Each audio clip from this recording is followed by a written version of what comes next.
ബഹുമാനമുള്ള സഹോദരങ്ങളെ, നമ്മളിന്ന് വിശദമായി ചർച്ച ചെയ്യുന്നൊരു വിഷയമാണ് സിഹർ എന്ന് പറയുന്നത്.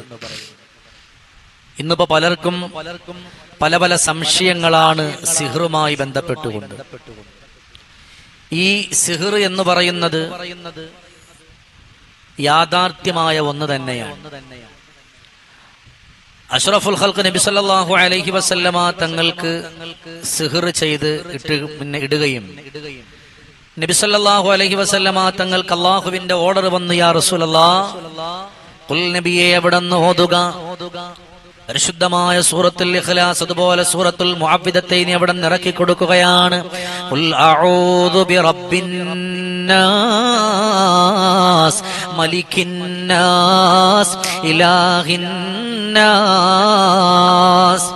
അല്ലാഹുവേ കഴിഞ്ഞിട്ടില്ല. ഖുൽ അഊദു ബിറബ്ബിൽ ഫലഖ് മിൻ ശർരി മാ ഖലഖ് വമിൻ ശർരി ഗാസിഖിൻ ഇദാ വഖബ് വമിൻ ശർരിൻ നഫ്ഫാതാതി ഫിൽ ഉഖദ് വമിൻ ശർരി ഹാസിദിൻ ഇദാ ഹസദ്.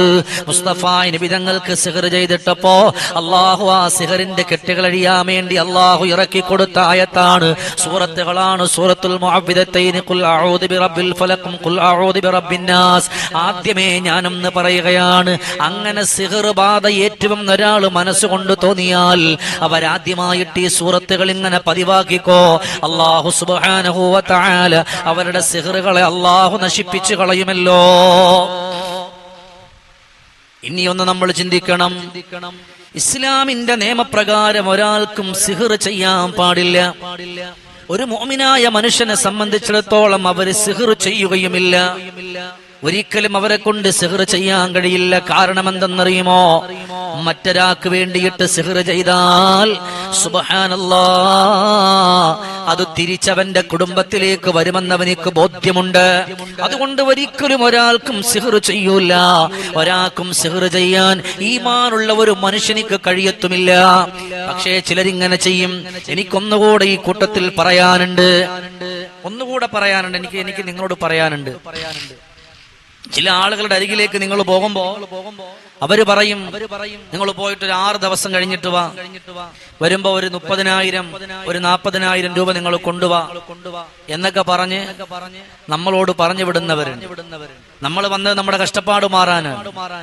പക്ഷെ ചിലര് പറയാണ്, നീ പോയിട്ട് ഇത്രയും രൂപ 20,000 50,000 കൊണ്ടുവരാൻ പറയുമ്പോ ഈ കൊണ്ടുവരുന്ന പൈസ എവിടെന്ന ഒന്നുകിൽ മാല പണയം വെച്ചിട്ടായിരിക്കും, അല്ലെങ്കിൽ ലോൺ എടുത്ത പൈസ ആയിരിക്കും, അല്ലെങ്കിൽ വിറ്റിട്ട് കൊണ്ടുവരുന്നതായിരിക്കും. അങ്ങനെ കൊണ്ടുവന്ന് കൊടുത്തിട്ട് ഈ വേടിക്കുന്ന എന്തെങ്കിലും ഉപയോഗം ഉണ്ടാവോ? അതുണ്ടാവൂല. പ്രിയമുള്ള സഹോദരങ്ങളെ ചതിയിൽ പെടാൻ പാടില്ല. ചതിയിലേക്ക് ചെന്ന് ചാടരുത്. അള്ളാന്റെ ഹബീബിന്റെ പേര് പറഞ്ഞിട്ട് നബി സല്ലല്ലാഹു അലൈഹി വസല്ലം തങ്ങളുടെ പേര് പറഞ്ഞിട്ട് ഞങ്ങൾ തങ്ങളാണ്, അതുകൊണ്ട് ഞങ്ങൾ ഇതിലൂടെ കടന്നു പോകും അല്ലെ. ഇനിയിപ്പോ ഞാനായാലും ആരായാലും ശരി, ഒരിക്കലും ഒരാൾക്കും സിഹർ ചെയ്യരുത്, ചെയ്യാനും പാടില്ല. മുഅ്മിനായ മനുഷ്യനെ കൊണ്ട് ചെയ്യാൻ പറ്റൂല. ഒരാളെ നശിപ്പിക്കാൻ വേണ്ടിയിട്ട് നോക്കാൻ പറ്റൂല ഇല്ലേ. അപ്പോ ഈ ചില ആളുകളുണ്ട്, എന്തെങ്കിലും വിളിച്ചു പറയുന്ന ചില ഉസ്താദുമാരുമുണ്ട്. ഞാൻ എല്ലാവരെയും കുറ്റപ്പെടുത്തല്ലേ. എന്തെങ്കിലും വിളിച്ചു പറയുന്ന ഉസ്താദുമാരുണ്ട്, എന്തെങ്കിലും വിളിച്ചു പറയുന്ന സയ്യിദന്മാരും ഉണ്ടാവും ഇല്ലേ. ഹബീബിന്റെ ആ ഒരു പാരമ്പര്യത്തെ പോലെ നശിപ്പിക്കുന്ന ചില ആളുകളുണ്ടാവും. എന്റെ പ്രിയമുള്ള സഹോദരങ്ങൾ, ഇതിൽ കുറ്റമായി വിമർശിക്കുകയല്ല, ഞാനിപ്പോ കാര്യം പോലെ പറയുകയാണ്. പ്രിയമുള്ള സഹോദരങ്ങളെ, എന്തെങ്കിലും വിളിച്ചു പറയുമ്പോ എന്താണ് എന്ന് പോലും നോക്കാതെ വിളിച്ചു പറയുന്ന ആളുകൾ ലോകത്തുണ്ട്. അങ്ങനെ ഉള്ള ആളുകളാണ് സിഹർ ചെയ്യുന്നവനേക്കാൾ ഏറ്റവും മോശമായത്. ഒരാൾക്കെതിരെ സിഹർ ചെയ്തിട്ടില്ല, ആരോ എന്തോ പറഞ്ഞവൻ നിങ്ങൾക്കെതിരെ സിഹർ ചെയ്തു, വല്ലാതെ സങ്കടത്തിലാണ്, ബുദ്ധിമുട്ടിലാണ് എന്ന് കേട്ടപാടെ തലയിൽ മുണ്ടുരിഞ്ഞു കെട്ടി ഓടുന്ന സ്വഭാവക്കാരാകരുത്. നമ്മൾ അങ്ങനെ ചിന്തിച്ചു പോയാൽ അള്ളാന്റെ ഖുർആൻ പറയുന്നത്, ഇന്ന ബഅലല്ലന്നി ഇസ്മ. ഒരാളെ പറ്റി ഏതെങ്കിലും ഒരു പാവപ്പെട്ട ഉസ്താദ് അല്ലെങ്കിൽ ഏതെങ്കിലും ഒരു പാവപ്പെട്ട ഒരു തങ്ങള് അവരുടെ അടുക്കൽ സങ്കടം പറഞ്ഞു, അല്ലെങ്കിൽ അവരോട് വിഷമം പറഞ്ഞു. ആ വിഷമങ്ങളും ആ സങ്കടങ്ങളും അവരോട് പറയുമ്പോ സങ്കടങ്ങൾ വരാൻ പാടില്ല എന്ന് പറഞ്ഞ് ഏറ്റവും നല്ല മുഅ്മിനായ ആളുകൾ അങ്ങനെ ചെയ്തു കൊടുക്കുമ്പോ അതിനെപ്പറ്റി ചില ആളുകൾ തിരക്കിയിട്ട് പറയും, അതങ്ങനല്ല, തെറ്റാണ്. അതാകെ വിഷയമാണ്, ആകെ വെപ്രാളമുണ്ടാക്കി എന്ന് പറയുന്ന ടീമുകൾ ലോകത്തുണ്ടാകും. പ്രിയമുള്ള സഹോദരങ്ങളെ, ആ മനുഷ്യൻ സിഹ്ർ ചെയ്തുവെന്ന് പറഞ്ഞില്ലേ? നിങ്ങൾക്ക് സിഹ്ർ ചെയ്തു ആ മനുഷ്യൻ എന്ന് പറഞ്ഞാൽ ആ പറഞ്ഞ മനുഷ്യനാണ് വിജയി. കാരണം എന്തെന്നറിയോ? ആ മനുഷ്യനിൽ ഇല്ലാത്ത ഒന്നാണ് നിങ്ങൾ പറയുന്നത്. നിങ്ങൾ എത്ര ഉംറ ചെയ്താലും, ഇനി എത്ര വലിയ ഹാജിയാരാണെന്ന് പറഞ്ഞാലും, എത്ര വലിയ നോമ്പ് നോക്കുന്ന ആളാണെന്ന് പറഞ്ഞാലും, നിങ്ങൾ ആ സംശയം കൊണ്ടിരിക്കുന്ന സമയത്തോളം, ഇനി ഹജ്ജുമ്മയാണെന്ന് പറഞ്ഞാലും ആ സംശയം കൊണ്ടിരിക്കുന്ന സമയത്തോളം അവന്റെ മുഴുവൻ അമലും ആരെ പറ്റിയാണോ പറഞ്ഞത് അവനിക്കാണ് അല്ലാഹു തആല കൊടുക്കുക. ഉണ്ടോ? നമ്മൾ നിങ്ങളുടെ കൂട്ടത്തിൽ അല്ലെങ്കിൽ നിങ്ങളുടെ നാട്ടിൽ ഒരു സ്ഥാനം കണ്ടു, അല്ലെങ്കിൽ നിങ്ങൾ മറ്റുള്ള മഹലിൽ ഒരു സ്ഥാനം കണ്ടു. അപ്പൊ വേറെ ഒരാളുടെ ചോദിച്ചപ്പോഴത്തേന് അവർ പറയാണ്, അള്ളാഹു ആന മുട്ടയിൽ ചെയ്ത് വെച്ചേക്കാണ്, പിന്നെ മറ്റേ ഗനിക്കോഴിയുടെ മുട്ടയിൽ, വലിയ മുട്ടയിൽ ചെയ്തു വെച്ചേക്കാണ്, നിങ്ങൾ കുടുംബം തകരാനാണ്, അല്ലെങ്കിൽ നിങ്ങൾ അടിച്ചു പിരിയാനാണ് അല്ലേ? എന്നാൽ അവിടെ നിന്ന് സിഹ്ർ ചെയ്യുന്നത് കൊണ്ടല്ല, കുടുംബത്തിൽ വിള്ളലുണ്ടാകുന്നത് എവിടെ നിന്നാണെന്നറിയുമോ? അള്ളാന്റെ ഹബീബിന്റെ മുമ്പിൽ ഒരു സ്വഹാബി കടന്നു വന്നിട്ട് പറയുന്നു, യാ റസൂലല്ലാഹ്, എന്റെ കുടുംബത്തിലെന്നും പ്രശ്നമാണ് നബിയേ, ഞാനെന്ത് ചെയ്തുവെന്നറിയില്ല, എന്റെ ജേട്ടൻ സിഹ്ർ ചെയ്തോ എന്നറിയില്ല. നബി തങ്ങൾ പറഞ്ഞു, മോനെ നീ കണ്ടോ സിഹ്ർ ചെയ്തത്? ഇല്ല, നിനക്കറിയില്ല, ആരോ പറഞ്ഞ വിവരമാണ്, നീ അവനെ തെറ്റിദ്ധരിച്ചല്ലോ, അതാണ് ഏറ്റവും വലിയ കുറ്റം. അതുമാത്രം പോരാ, നിന്റെ ഉമ്മാനെ ബാപ്പാനെ ചൊവ്വേ നേരെ അവർക്ക് കൊടുക്കേണ്ടുന്ന ഹക്കിടപാടുകൾ കൊടുക്കാതെ വരുമ്പോഴാണ് നിന്റെ ഭാര്യയുമായി പിണങ്ങുന്നത്, നിനക്ക് അപകടങ്ങൾ ഉണ്ടാകുന്നത്, നിനക്ക് നാശമുണ്ടാകുന്നത്. അതല്ലാതെ സിഹ്ർ ചെയ്തത് കൊണ്ടല്ല. നിനക്ക് സിഹ്ർ ചെയ്തെന്ന് പറയാനും പാടില്ല അല്ലേ? നമ്മളെന്താ പറയാ? നമ്മൾ ഇങ്ങനൊക്കെ ആയത് എന്റെ ജ്യേഷ്ഠൻ എനിക്ക് സിഹ്ർ ചെയ്തിട്ട. ഒരുപക്ഷെ ആ പാവ അറിഞ്ഞിട്ടോലും ഉണ്ടാവൂല, അല്ലെങ്കിൽ അവരറിഞ്ഞിട്ട് ഉണ്ടാവൂല അല്ലെ? ഒരു മനുഷ്യനെ സംബന്ധിച്ചിടത്തോളം മുഅ്മിനായ അള്ളാഹുവിന് വേണ്ടി യഥാർത്ഥപരമായി നിസ്കരിക്കുന്ന ഒരാൾക്ക് സിഹ്ർ ചെയ്യാൻ കഴിയില്ല. ഒരാൾക്കും സിഹ്ർ ചെയ്യത്തുമില്ല അല്ലേ? ചില പൊട്ടന്മാരുണ്ടാകും, എന്തെങ്കിലും കണ്ടാല് കാണാതെ വിളിച്ചു പറയുന്ന മൂഢന്മാര് ലോകത്തുണ്ടാവും. എങ്ങനെ? അത് സിഹ്റാൻ, അതുകൊണ്ട് അങ്ങനെ സംഭവിച്ചത്. അപ്പൊ ഇതിനു മുമ്പ് വന്നു പോയിട്ടുള്ളതൊക്കെ അന്നും സിഹ്ർ ചെയ്തത് കൊണ്ടാണോ? അന്നും കച്ചവടം പൊളിഞ്ഞതോ, അല്ലെങ്കിൽ അന്നും മറ്റുള്ള കാര്യങ്ങളൊക്കെ നഷ്ടപ്പെട്ടു പോയതോ ഈ സിഹ്ർ ചെയ്യുന്ന കൊണ്ടാണോ? അല്ല. മനുഷ്യന്മാരങ്ങനായിപ്പോയി. അങ്ങനെയുള്ള കുറെ ആൾക്കാർ ലോകത്തുണ്ട്, സിഹ്ർ ചെയ്ത് കൊടുക്കുന്ന ആളുകൾ ലോകത്തുണ്ട്. പക്ഷേ മുഅ്മിനായ ഒരു മനുഷ്യൻ ചെയ്യൂല, അവനെ കൊണ്ട് ചെയ്യാൻ കഴിയില്ല. കാരണം അവൻ ചെയ്തത് ഏതൊന്നാണോ അതിന്റെ ഫലം അവന്റെ കുടുംബത്തിലേക്ക് തന്നെ വന്ന് കയറുമെന്ന് അവനിക്ക് ഉറപ്പാണ്. അതെങ്കിലും കൊണ്ട് അവൻ ചെയ്യില്ല. കാരണം അവനിക്ക് ഭാര്യയുണ്ട്, അവനക്ക് മക്കളുണ്ട്, അവന് സഹോദരങ്ങളുണ്ട്, അവനിക്ക് വേണ്ടപ്പെട്ടവരുണ്ട്. അതുകൊണ്ട് അവൻ ഉമ്മയുണ്ട്, ബാപ്പയുണ്ട്. അവനും ഇതുപോലെ സങ്കടത്തിലാകുമെന്ന് ഉറപ്പുള്ള ഒരാളും മറ്റൊരാൾക്ക് സിഹ്ർ ചെയ്ത് കൊടുക്കൂല. മനസ്സിലായോ? നിസാര പ്രശ്നത്തിന് വേണ്ടി, ജേട്ടന് വേണ്ടിയിട്ട് സിഹ്ർ ചെയ്യാൻ പാടില്ല. അവന്റെ നന്മക്ക് വേണ്ടി ചെയ്യാം, അവന്റെ സന്തോഷത്തിന് വേണ്ടി ചെയ്യാം. അതല്ലാതെ ഒന്നും നമ്മൾ സിഹ്റായി ചെയ്യരുത്. കാരണം അത് വൻ പാപമാണ്, അത് വലിയ കുറ്റമാണ്. എന്തിനേറെ ഒരു പെണ്ണവിടന്ന് കടന്നു വരികയാണ്. ആ പെണ്ണ് വന്നിട്ട് പറഞ്ഞു, അലിയേ, എനിക്കെന്റെ റസൂലുള്ളാനെ എനിക്കൊന്ന് കാണുമോ? ദൗമത്തിൽ ജുന്ദിൽ നിന്ന് ഓടി വരുന്ന പെണ്ണ് പറയാണ്, എന്തിനാ മോളെ നീ അല്ലാഹുവിന്റെ റസൂൽ തിരക്കിയിട്ട് നടക്കുന്നത്? ആ പെണ്ണ് പറഞ്ഞു, അലിയേ, ഞാനൊരു സിഹ്ർ ചെയ്യുന്നവളായിരുന്നു, മാരണം ചെയ്യുന്നവളായിരുന്നു. യാ റസൂലല്ലാഹ്, യാ അലിയേ, അതുകൊണ്ട് എനിക്ക് അല്ലാഹുവിന്റെ റസൂലിന്റെ അടുക്ക് എനിക്ക് എത്താൻ പറ്റുമോ? ഇല്ല, നബി തങ്ങൾ വഫാത്തായി, ഇനി എന്ത് ചെയ്യുമെന്നറിയില്ല. ഉടൻ തന്നെ അലിയാർ തങ്ങൾ പറഞ്ഞത്, നീ ഏറ്റവും കൂടുതൽ നീ എവിടെ നിന്ന് ബുദ്ധിമുട്ടിലായത് നിന്റെ ഉമ്മയെ നോക്കാത്തോണ്ടാ, നിന്റെ വാപ്പയെ നോക്കാത്തോണ്ട്. അതുകൊണ്ട് അവർക്ക് വേണ്ടി ഖിദ്മത്ത് ചെയ്തോ അല്ലേ? യഥാർത്ഥപരമായി നിസ്കരിക്കുന്ന, നോമ്പ് നോക്കുന്ന ഒരാളെ സംബന്ധിച്ചിടത്തോളം അവൻ സിഹ്ർ ചെയ്യൂല, 100% ഉറപ്പാണ്. ഇനി അങ്ങനെ ചെയ്തു എന്നുള്ളതുണ്ടെന്നുണ്ടെങ്കിൽ എന്താണ് തെളിയിക്കണ്ടേ? അതിനുള്ള വഴി ഉണ്ടാവൂലല്ലോ, ഇല്ലേ? ചിലപ്പോ ഇപ്പൊ ഞാനായാലും നിങ്ങളായാലും എന്താ ഉണ്ടാവുക? ഏതെങ്കിലും പൊട്ടന്മാര് അങ്ങനെ ഉണ്ടാവും ലോകത്ത്. എന്തെങ്കിലും വിളിച്ചു പറ, അവരൊക്കെ വലിയ ആളാന്ന് നിശ്ചയിച്ചിട്ട് പറയുമ്പോ അത് കേട്ട് വിശ്വസിക്കുന്ന ചില മൂഢന്മാരുണ്ടാവും. അത് സിഹ്റാണെന്ന് അങ്ങോട്ട് വരുത്തി തീർക്കും, ഇല്ലേ? അതാണ് ഏറ്റവും വലിയ തെറ്റ്. ഒരു മനുഷ്യനെ പറ്റി ഊഹാപോഹം പാടില്ല. ഇന്ന ബഅദല്ലന്നി ഇസ്മ്, ഏറ്റവും വലിയ തെറ്റാത്, ഏറ്റവും വലിയ കുറ്റമാത്. അള്ളാഹു നമ്മളെ രക്ഷപ്പെടുത്തട്ടെ, അള്ളാഹു നമ്മളെ കുടുംബത്തെ രക്ഷപ്പെടുത്തട്ടെ, അള്ളാഹു നമ്മുടെ മക്കളെ രക്ഷപ്പെടുത്തട്ടെ.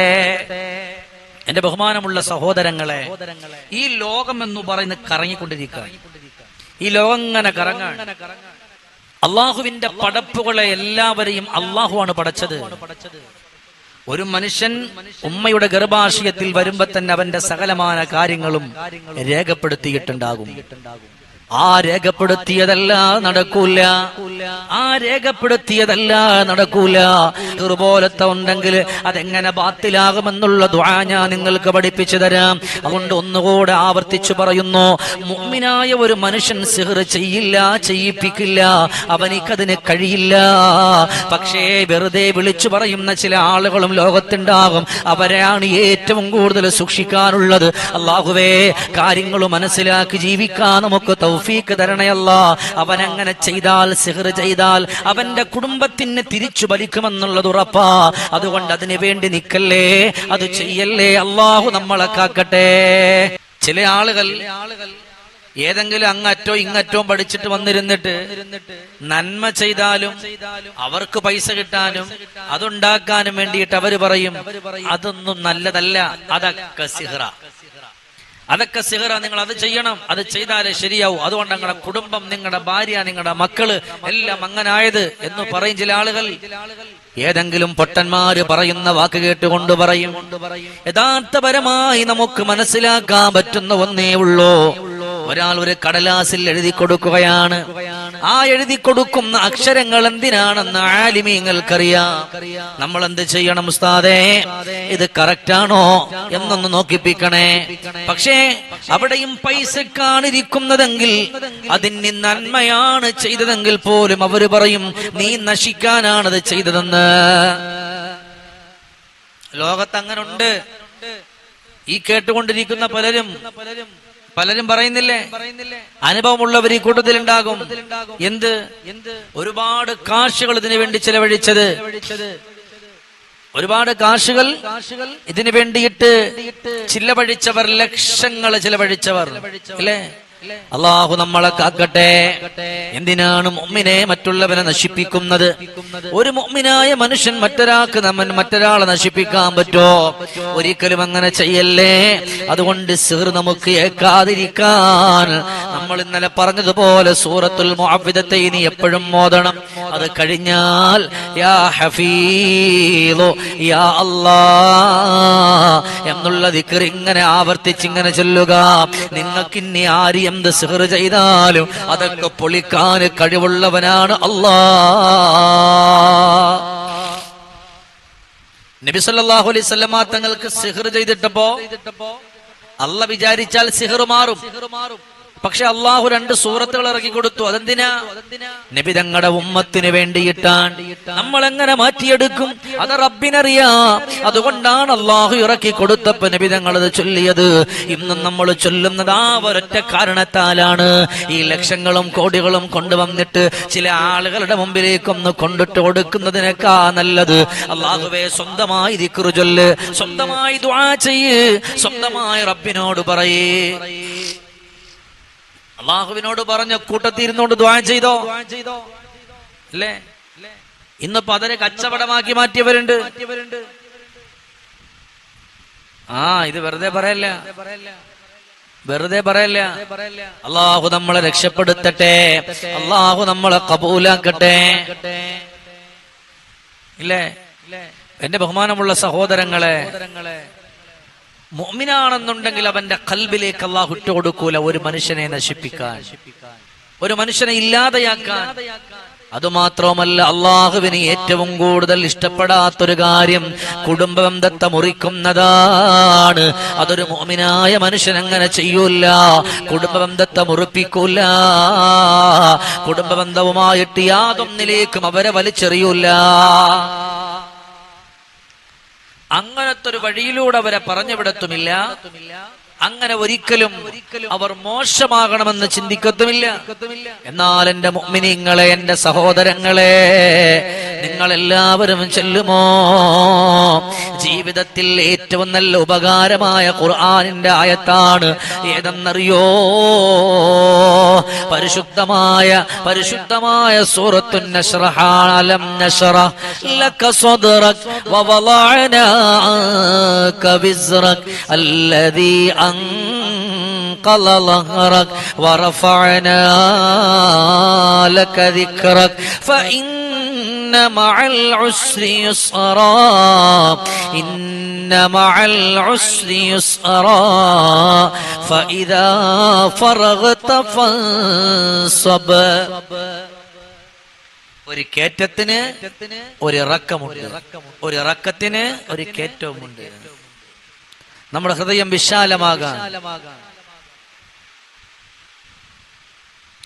നമ്മുടെ ഹൃദയം പ്രകാശിക്കാൻ, നമ്മുടെ ഹൃദയം ഈമാനിന്റെ മാധുര്യമുള്ളതാകാൻ സുബഹി നിസ്കരിക്കുന്ന ഒരാളെ കൊണ്ട് സിഹർ ചെയ്യാൻ കഴിയില്ല.